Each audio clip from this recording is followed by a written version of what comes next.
Yes. I think if one has been unfaithful, we have both done it. Yeah, well, then it cancels it out, doesn't it? Yeah. I don't have an answer to that. I'm sorry, I left that as like a question directly for you, whereas it was more of a rhetorical question, as in I don't think any of us have the answer. Welcome to How to Take the Lead, the podcast where we challenge the myths and stereotypes of what it means to be a leader today and help you to succeed in post without compromise. I'm Lee Griffith. And I'm Carrie-Anne Wade, and together we will be your guides, questioning everything we've ever learnt about leadership, sharing our experiences along the way, and inspiring you to make a real impact in your role. Visit howtotakethelead.com for show notes, past episodes, and to join our community. Enjoy this episode.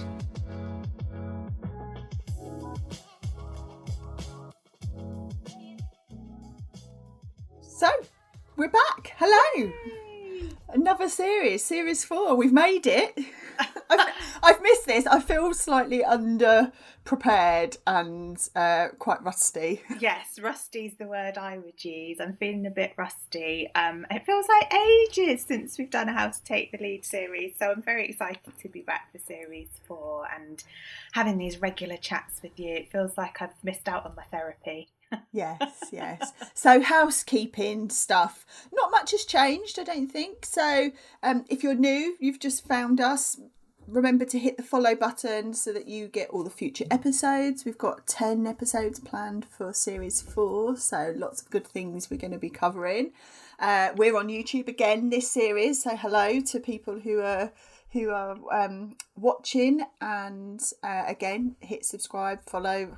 I can't keep up with all these buttons and which is follow, which is subscribe, so just do whatever it tells you on the app you're listening or watching in, and I'm sure that will serve you really well. Absolutely. And we're still over on Substack. We made a few changes. We've got some different content on the go over there. So do join in that community if you fancy hearing more outside of the episodes from us, but also joining in the conversation and catching up with some like-minded leaders over in that space. Yeah, it's a nice little, it feels like we're almost like back mid-90s, mid-noughties, when everyone was on like the blog roll, the bloggers. That's the Substack vibes, I'm thinking. Yeah. Nice vibe. I was going to say, back in the 90s, gosh, you're throwing us back quite far now. We don't need to get back into the vintage retro chat. Although I'm wearing my Labyrinth t-shirt, so that is proper vintage. Impressed. You've gone t-shirt, I've gone jumper. I'm checking in on the autumnal vibes, although I'm not sure I quite need them today. We're covering all seasons. We are. Yeah, with the podcast for all seasons. Love it. So what's been happening? We finished the last series in June, so it's been a couple of months. What's been going on in Carrie-Anne land? What's been going on in Carrie-Anne land? Obviously, the day job is still going on. Lots happening in that space, absolutely, and lots of leadership lessons, I'm sure, that will come into future episodes in this series. I launched Behind the Bob, Diary of a Comms Director, which is the other, I feel like I'm cheating on us, the other podcast, which has been brilliant. I interviewed some fabulous communications leaders over there with a particular focus on how to attract new talent into our profession as communicators and how to increase diversity. So again, there might be some common themes across the two. It's been, I have to say, I've been listening, even though I've stepped away from my day-to-day comms job. It's still, if you work in the field of communications, and if you are really invested in wanting to progress in your career, I do highly recommend you give that one a listen, because I think you've got some great people who've kind of been working at different levels, actually, not just senior people. You've got people at different levels that you talk to about their career journeys and also how you kind of change the status quo. So it does feel very true to the How to Take the Lead brand as well. Oh, fab. I'm glad there's some crossover and it's not just this weird other podcast that I'm cheating on us with. So and I've been really keen not just to interview and talk to people who are already in senior leadership positions with my bunny ears, because I do believe you can lead in lots of different ways. So it's been really nice to talk to people who are much earlier on in their careers but already demonstrating that kind of leadership and aspiration for the future, which has been brilliant. And then I'm currently running my Thrive programme, so I'm working with some brilliant comms professionals there, helping them to get more comfy in terms of what they want next for their careers and stepping up and thriving as comms professionals. So yeah, it's been lots going on, but I've missed this, so I'm glad to be back. And talking of being a podcast cheat, Lee, I think there might have been some other stuff going on with you as well. Yes. I think if one has been unfaithful, we have both done it. Okay, well then it cancels it out, doesn't it? Yeah. So tell us more. So I've also launched a second podcast called Leaders with Impact, and I suppose it feels, I call it almost like the cousin to How to Take the Lead, because for me it feels like that is the podcast where I prove it's possible that you can do things differently. We talk a lot on this podcast about our own challenges and experiences and stories, and we call out the bad behaviours that we see, but we also talk a lot about how can we take action and show that there's something different, and I'm hoping that's what I'm starting to do with that other podcast. So it's built into the portfolio rather than taken away from what we talk about here. I have to say, honestly hooked after the first episode, and after the first guest even, totally coming away with loads of inspiration already. I think I've been quoting it to people at work as well. A few of the comments from your first interview with Paul Matthews, yes, just making sure I've got his name right, it was just brilliant. And I've been quoting next practice, not best practice, and all sorts of other things. So yeah, already hooked. So again, of course we'd love each other's podcasts. It would be weird if we didn't, but definitely take a listen. And yeah, cousin of How to Take the Lead. Lots more there for leaders to listen to. Absolutely. So congrats on the new podcast. Thank you, and to you too. But we are still very much How to Take the Lead in. This is still our kind of firstborn baby, isn't it? So it is, and actually, how exciting that over the summer we have been working with some clients. So we've actually been collaborating with each other outside of the podcast in the How to Take the Lead space, which has been brilliant. So doing some benchmarking and research in the leadership space, and also I've got a workshop on the horizon, so very exciting. Yeah, it's been nice to I suppose do things outside of doing the podcast and just take that collaboration a little bit further, but still being true to the conversations about leadership and how to lead differently and showing up where leadership perhaps isn't working. So that feels very consistent. Absolutely. And I have to say, as much as we might have been a little bit unfaithful with our own new podcast launches, I still feel like we're very much together, given that we've been working and collaborating outside of the podcast. So hopefully only good things to come. Yes, indeed. We've got a lot coming up this series. Today's episode is, I suppose, a bit of a check-in on what's been happening since we last spoke, what's been happening in the leadership world, where we think things are going to go in 2024 and all of that kind of stuff. And then from next week we'll get into the meat of the discussions with some more focused topics. So anything else from you in terms of what you've been up to since June? Have we covered? I mean, it feels pretty busy. Yeah, I mean, otherwise just life, and I might have squashed a little bit of sleep in there somewhere along the way. How about you? Yeah, it's been pretty much the same here. I mean, my if anyone's followed me on social media, you will have realised that I disappeared for a little while because I was in exam hell, taking the next stage of my coaching accreditation with the International Coaching Federation, which thankfully I passed, because there's no way on earth I was going to be resitting it. I got my little badge in the post yesterday saying that I'm on your socials. Yes. So that felt like a big, I suppose, from a professional point of view, and we talk a lot about CPD and continuing to develop in your leadership role, whatever that might be. And coaching is one of those worlds where it's not professionally kind of regulated anywhere. There are professional bodies, but you don't have to, unlike other professions, you don't have to be a member to. But it's really important for me from a ethical point of view, from a demonstrating that I'm actually a coach and not a one of these fake coaches that say they can make you millions that seem to appear online. I want to draw that distinction. I mean, geez, if you were one of those, I think I'd be doing lots of different things in my life right now, because I'd be hoping that you'd have coached me into my millionaire lifestyle. Well, I think that's the whole point. They promise that they take your money and then you don't get anywhere. So so it's been important to me to continue, even though I've changed my career path since I left the corporate world, that I still continue with my development and stuff. So that's been a big focus for me over the summer, as well as my client work and podcast and all of that kind of stuff. But there has been lots happening in the world. I suppose we need to acknowledge the tricky, more than tricky situation, but the troubles that there are at the moment, the war still ongoing in the Ukraine, the issue with Israel and Gaza. It's felt pretty heavy for the summer period, and I know people I talk to online, leaders I speak to, a lot of people are questioning how they should be showing up and responding in times like this.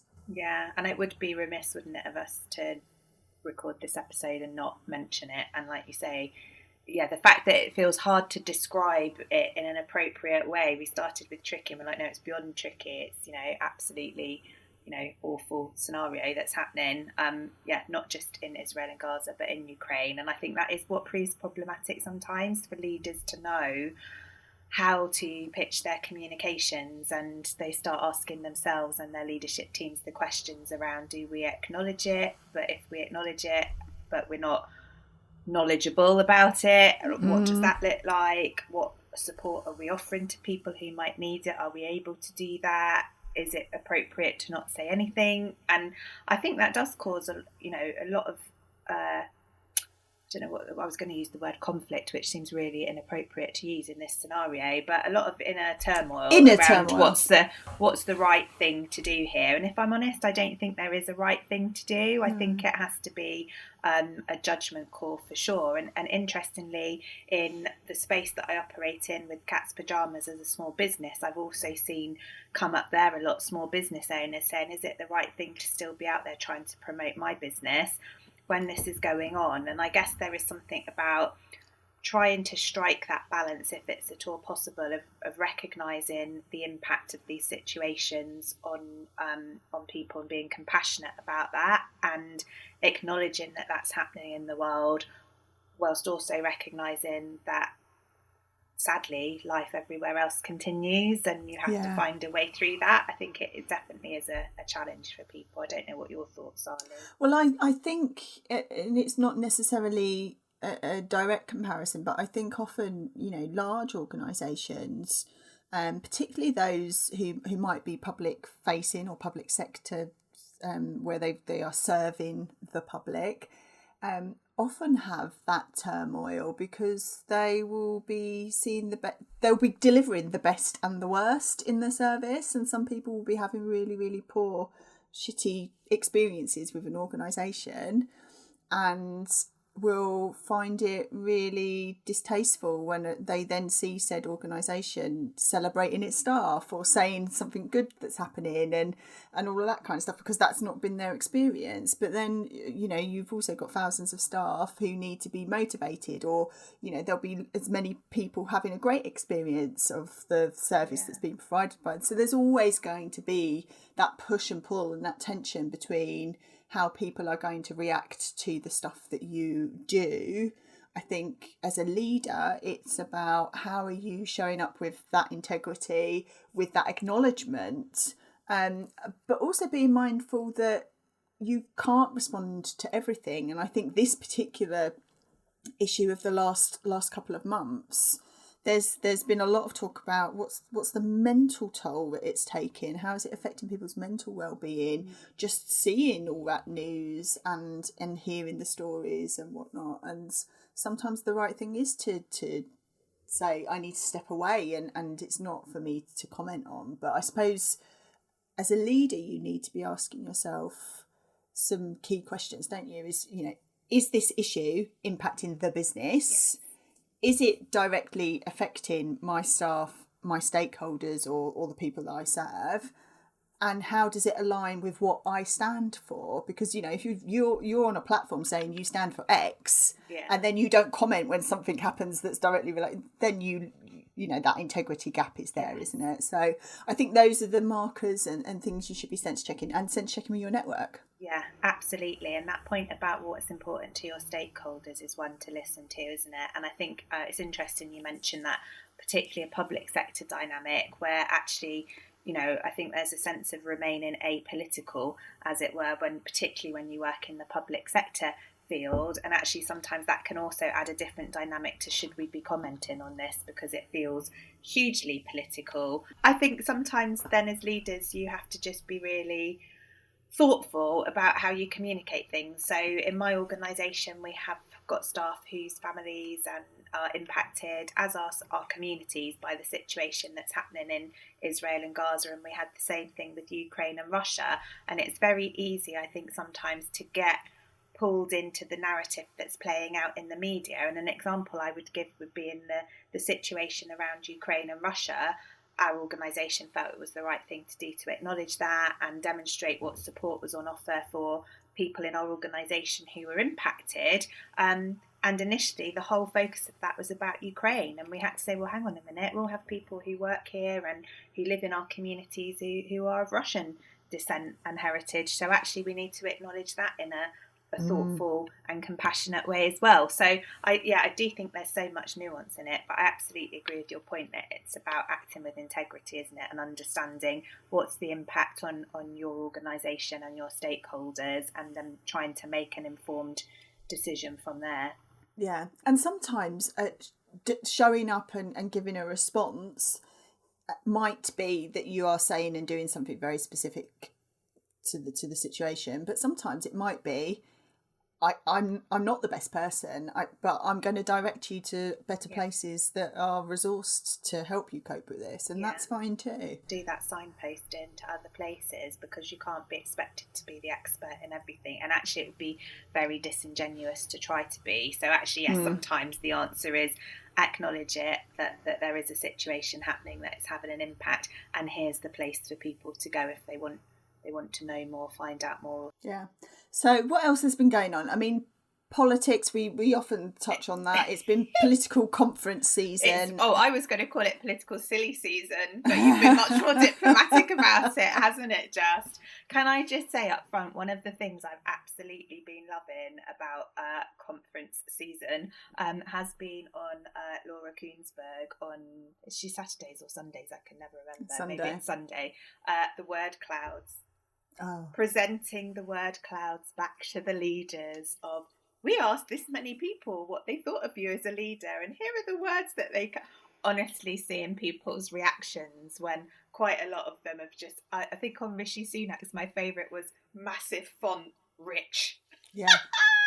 Just honestly, so that's been a delight for me.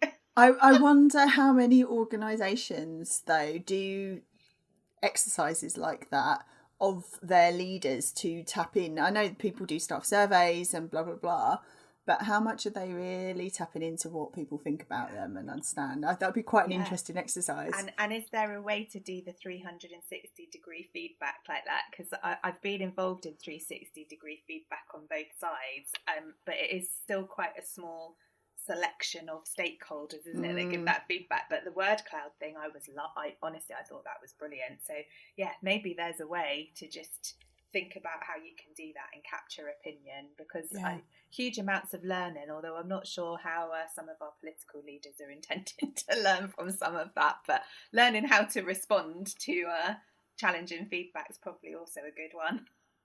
Well, it's an interesting one, isn't it, because it all depends the lens in which you're viewing that information. So the fact that we see rich really writ large as a negative thing is because we're looking at it through our lens of... Absolutely. But for him and for the Conservatives, where they want to promote wealth and all of that kind of stuff. That might well be exactly what he was aiming for with his whole persona and how he's being perceived. And I know there's more than one political party, and I don't want to end up doing some Rishi bashing, but also the fact that his wife introduced him at his conference I thought was a bit random. I don't know why. I just thought, oh, this is all a bit weird. And it got weirdly quite a lot of backlash online for like positioning her as the, here's my wife introducing me, rather than being like, I've got this powerful woman in my life who's supporting me. So it was just interesting to see again. But in America, you think about the Obama campaign, and Michelle Obama, you know, would get up and hype up her husband before he came on stage as part of the campaign. But we all celebrated that, so it's interesting. Yeah, I don't know if there is a right or wrong answer to that. Maybe No. I didn't watch it personally, so I can't form a view. But was it style and approach rather than the actual act that might have been the issue? I don't know. And I wonder if it was style and approach and history. So not forgetting that there's been a lot in the press, hasn't there, about Rishi's richness due to his wife and you know, all of that kind of stuff. So yeah, it's just been quite entertaining. We've had Keir Starmer covered in glitter bombed, in fact, at a conference. So there's been all sorts going on, and I guess the bit that is of most interest to us is the way in which, as leaders, those people are reacting to these situations rather than the situation themselves. So yeah, and I thought actually we can all recognise situations in public town hall meetings or whatever, if you're in a leadership position and you're doing things in public where, yes, maybe you've not had a glitter bomb or someone storm the stage, but I remember doing events, and I've had protesters stand up and march around, and I thought he handled it pretty well, actually. He stayed calm. He used it to kind of get in, to make his point, to bridge back into his speech afterwards. I actually think the rolled up sleeve shirt worked for him as a look. So he styled it out, quite frankly. I think so. Added a bit of extra sparkle. So it has been interesting to see how everything's been playing out in that space, for sure. And the World Cup was the other thing that happened. It feels like an age ago, but that's been a really interesting. So first of all, massive big up to the women's England football team and the leadership there, because it feels like that had a massive impact. But all of these brilliant, female power, leading, winning, all overshadowed by what happened with the president of the Spanish FA. How did that play out? What a way to handle being criticised. Just dig your heels in further, Luis Rubiales, and say, no, I will not resign. I didn't do anything wrong. Everybody needs to just get off their high horse about it. And I was thinking, oh my God, this is not the handling plan I would have offered to him if he was my leader. No. I mean, we've talked in previous episodes, in previous series, about, you know, sometimes an apology isn't the right way, because then you need to. So he definitely took that. He's obviously listened to that episode and took that advice absolutely to the T without listening to the rest of it. Yeah.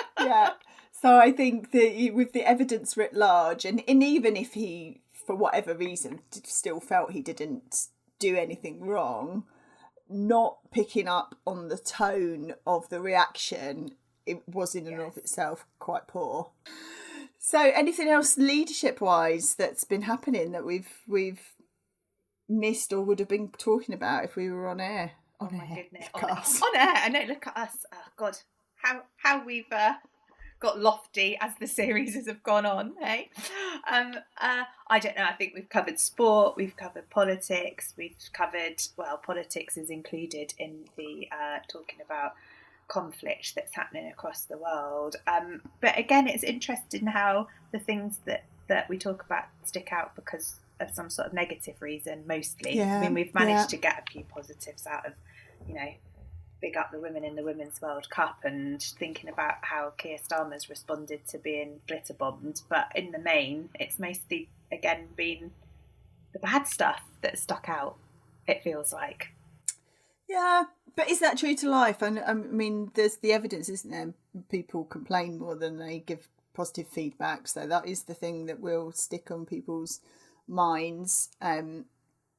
Maybe we'll get onto this in a minute, but yeah, there does feel a sense to me that whilst it's that one step forward, two steps back. That's how I'm feeling at the moment with certain things, particularly in the leadership world. I can see progress in certain areas.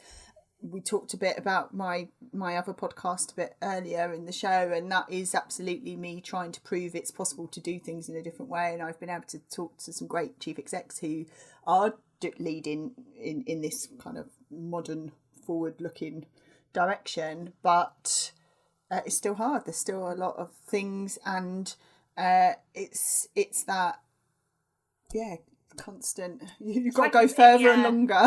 It's like a battle, isn't it? It's like having to keep pushing rather than it feeling like it's a more natural course of action. But we will get there. We will get there. And you're absolutely right. You've got the proof. You've talked to the proof that we have got leaders who are being more modern in their outlook and more compassionate and acting with integrity and not being stuck in that old stereotype of leadership. So the more we see examples of that, the better, I think, for us in terms of how we feel about the state of leadership today. So back in the beginning of series 2, I think it was, so that's like 2022, and nearly like 2 vintage, years. Yeah, vintage vintage.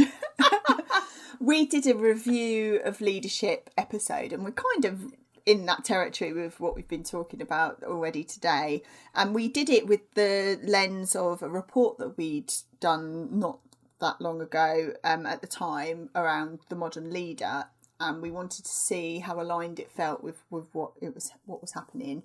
And it feels like it's a good time as we enter series 4, as we get to the end of 2023 and we look ahead to 2024, that we revisit that a little bit, and maybe do it with the view of what does action taking look like, because that's been really important to us. So we said, I went back in the archives. Look at us now, we've got archives and everything. Makes me feel really proper. It does, yeah. So we said in that episode that the role of leaders in speaking up on things that mattered was going to be something that was super important, and obviously the latest trust reports that came out earlier this year still shows that that's something that really matters to employees, particularly the younger generation. We started this episode by talking about some of the challenges of leaders knowing what they should be saying about some of the stuff that's happening in the kind of current affairs arena at the moment. How well do you think organisations are stepping into that role of being advocate and spokesperson? I think in my own personal experience, it is happening. I'm not sure it's consistently happening. I would say my own reflections, not just in terms of like the organisation that I work in, obviously I touch on, work with lots of different organisations through my day job, but also through the business. I think quite a lot of it is, my perception is, a lot of this is weirdly personality dependent. So if you have leaders in your organisation whose personalities are more inclined to be empathetic and compassionate and open and communicative, then I think it happens more naturally for your organisation. I think where organisations have leaders whose personality type is maybe to perhaps be a bit more closed off to other people's views, maybe, my way is the way and I'm not open to anything else, it feels like that's where it doesn't happen. And obviously in leadership teams there's often a mix of all of that in the dynamic, and I guess it's about how much influence some of those voices have to be able to suggest that actually this is an issue that we really need to be taken seriously.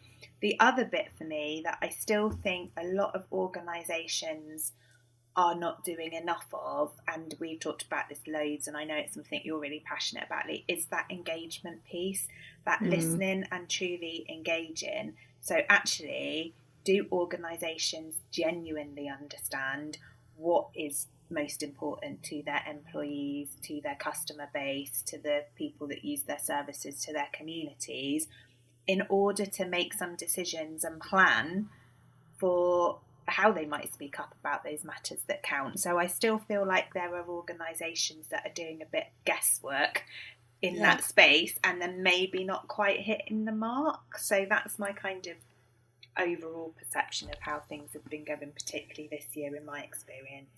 I think that word inconsistent is spot on, really, because I think you do see it, but you see it's almost like one of those pick your own adventure books. So people are picking and choosing what they decide they speak out to, as well as the personality politics, and I say politics with a small p, not the kind of national stuff that we've been talking about. But there's that thing, what would look popular if I talk about this versus not, and I think there still are too many instances of big issues that just aren't being tackled or being sidelined for something else. And we've spoken even in the last series of instances where the leadership of certain organisations or across the sector should have done much better in speaking up on things that had happened and just didn't. So I do think, but as you say, the point around listening and engaging, if they did that and they really understood, then they would, I think, be talking about these things a lot more. So I do think there's a long way to go on that. But the appetite and the view of employees, of communities, etc., is absolutely still that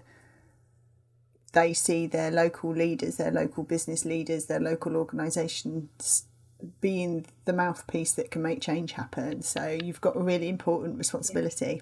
And I think that voice potentially is getting stronger, isn't it? That expectation, actually, I feel like it is getting stronger from those people that are stakeholders to your organisation, actually having those high expectations of you. That definitely hasn't dwindled. In fact, I think that's grown. I guess it's now about really seeing how leaders and organisations are responding to that.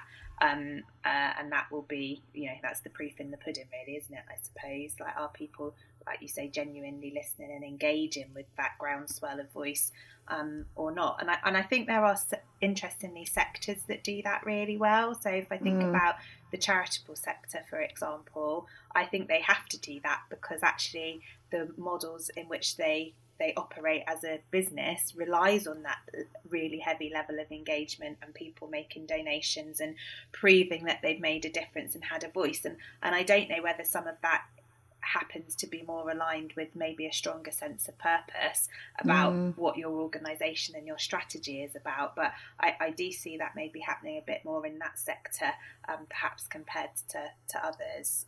So, yeah, interesting. Yeah.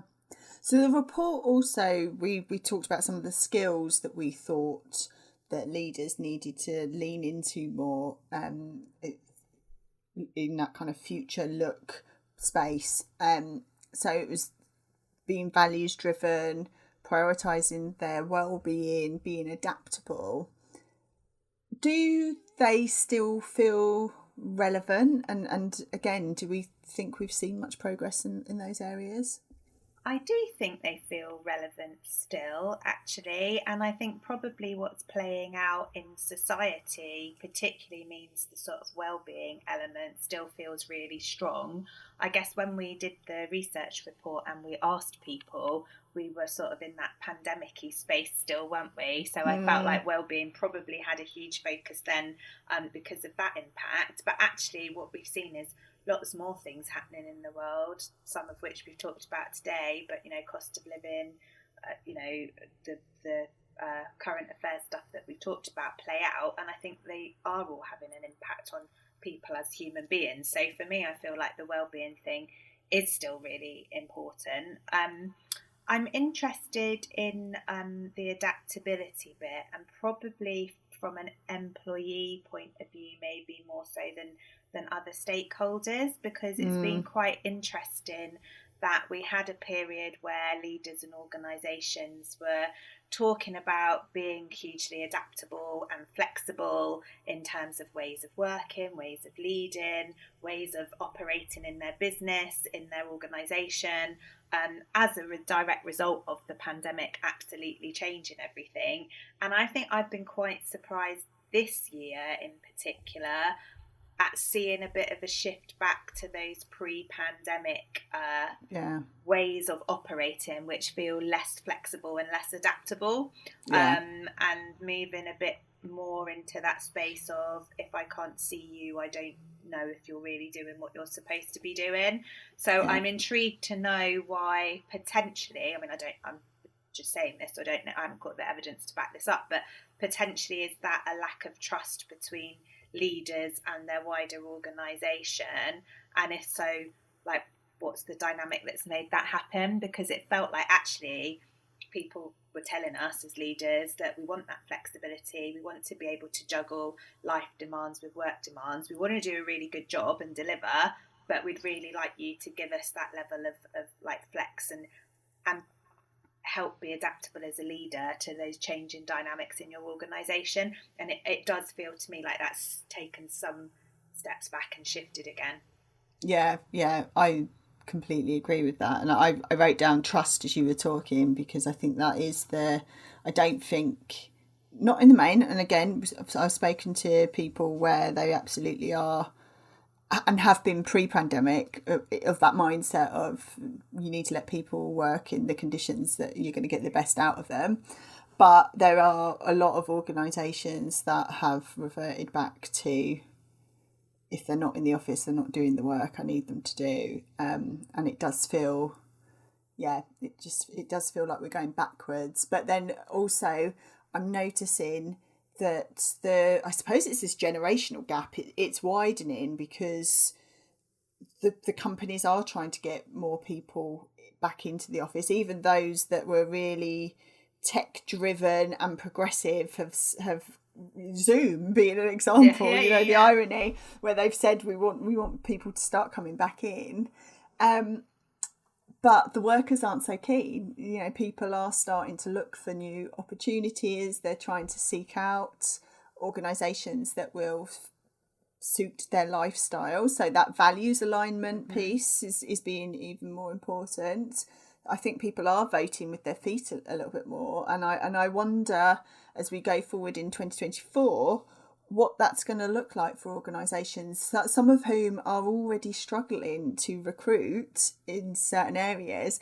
I don't see the benefit of them being, more restrictive. Yeah, absolutely. And I think it's interesting you saying about that values alignment piece. And I know the research report said values driven was key in terms of what people were looking for from leadership. And definitely through the mentoring that I do, more and more that question is coming up for people around, do my values feel aligned with the values of my organisation?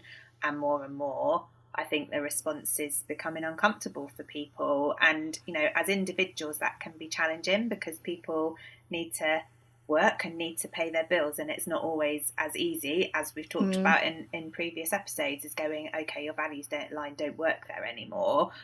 So sometimes it's about what are the impacts you can have to try and create some of that alignment, or what are the coping strategies you might need to put in place. Well, perhaps you have to continue to work in those organisations where that values alignment isn't there. But I feel like that's talked about more, like people actually use those words more, like, I don't feel my values are aligned with those of my organisation, and that's making it really difficult for me to be impactful in the workplace. And so I don't know whether it's because my ear's more tuned into that, or whether people actually feel more comfortable having that conversation now.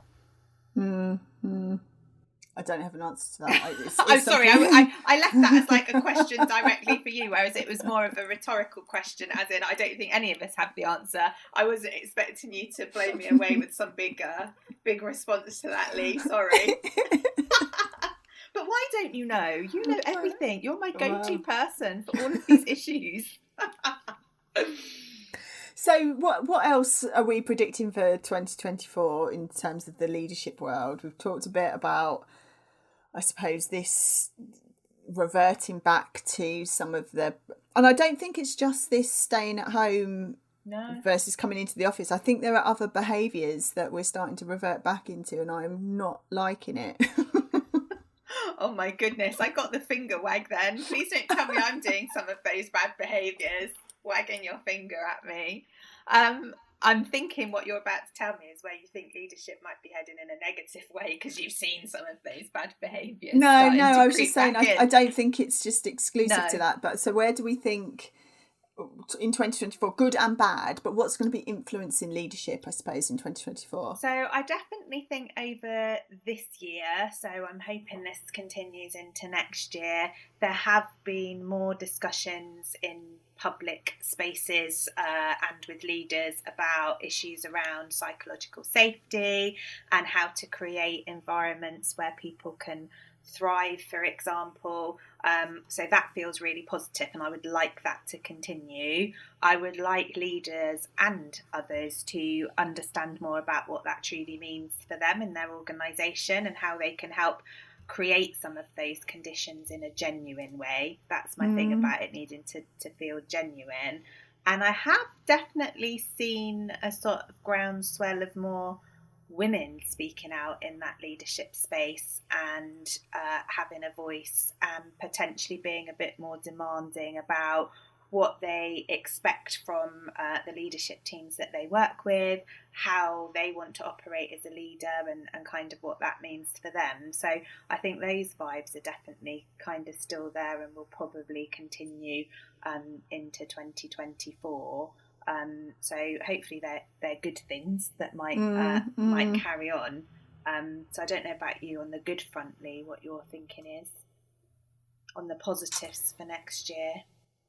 One of the things that, again, it's hard to know whether it's been manifested because that's what I've been focusing on or not. I say with a massive tongue in my cheek.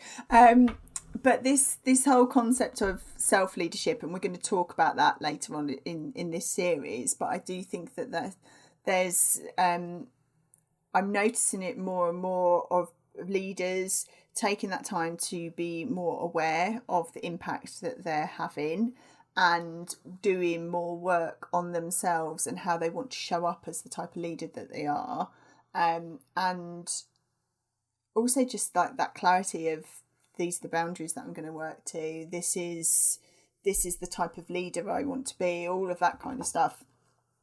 So I think that focus on self-leadership, I call it, I think will have more prominence over the next year. I think there are things, and I don't know yet whether there's probably good and bad for this, but I think the role of AI and tech is probably going to be interesting to see what that means from a leadership world and a kind of leadership perspective.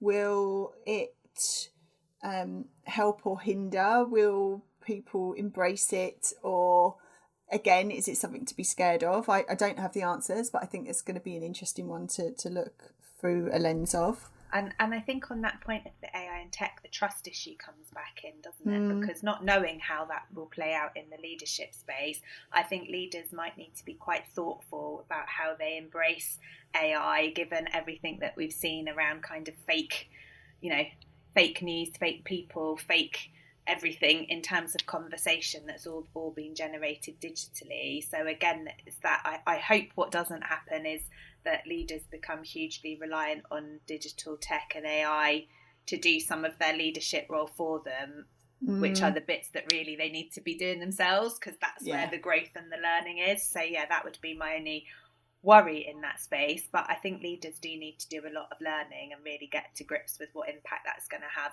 not just for their sector, organisation and business, but like you say, for them as a leader and their leadership teams, for sure. I think the equity and inclusion agenda is going to continue to be prominent next year as well. I think probably the negative instances are the things that are going to continue to draw light to the issues. But I say this having seen a letter that came out. I know you work in the health service. I know what you're going to say, and I'm already got my heckles up. And so this kind of diktat from central government around organisational approach to managing equality and diversity in organisations in the health sector in particular came out last week, or at the point that we're recording anyway, last week.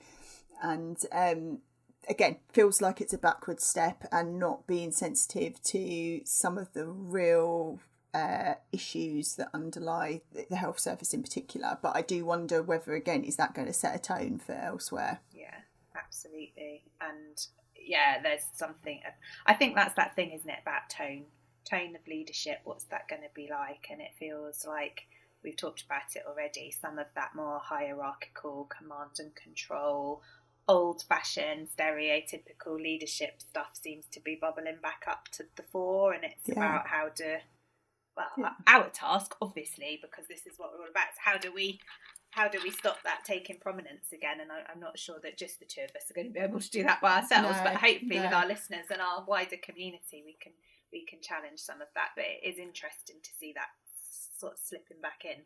Yeah, and I, next year is all going to be around election ramp up, isn't it? And that we talk about tone, that is going to set a tone. And we've talked a bit around populism and the fact that people are playing for points and saying things just to try and score on that populist front. That is just, we know that that's going to be a theme of the election, certainly by some parties, not necessarily all parties. I think it's going to distract and it's going to throw a lot of things into the debate that, again, could be undoing work and progress. Feeling a bit sad now. In fact, I'm going to reframe that. I'm all about the reframe this year. I'm reframing that. I'm not going to feel sad about it. I'm going to feel like it set me a challenge to want to make sure that I don't slip into that sort of space, and think about how I can use it to motivate me and us through the collaborative that we're part of to really try and challenge some of that. So reframe, sad to start with, positive opportunity to challenge now. Yeah, and there are people out there. We just need to find those people, and it will be small steps, and one step forward, two step back is how it's felt. We take another step forward at some point, and we have to find what that is. Absolutely. So I think we've wanged on for 45 minutes. Wanged on. We've shared some very insightful thoughts and comments about leadership today, aka wanging on. We've been wanging on our soapbox again. We're back. Did you miss us? So we've got lots of things. I'm sure what we've been talking about today, we're going to be touching on in the coming weeks as we delve a little bit. We're going to do a deep dive into some of these.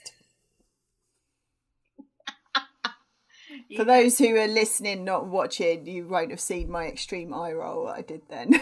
Yeah, she didn't mean it. She was just using that weird leadership language that we don't like on purpose. So we'll be back. Yeah, I think that's all. We've got an outro that will play, so I'm not going to say anything else. See you next time. Thanks for listening. Don't forget to hit follow to make sure you get the next episode. And if today's discussion resonated, please leave a review on Apple Podcasts. We also have our Substack community where you can get behind the scenes info, ask us anything sessions, and build your network with like-minded leaders. Visit howtotake.substack.com to find out more. And if you want to work with us to challenge and change leadership in your organisation, get in touch by dropping us an email, howtotakethelead@gmail.com, or DM us on the socials. Until next week, get out there and take the lead.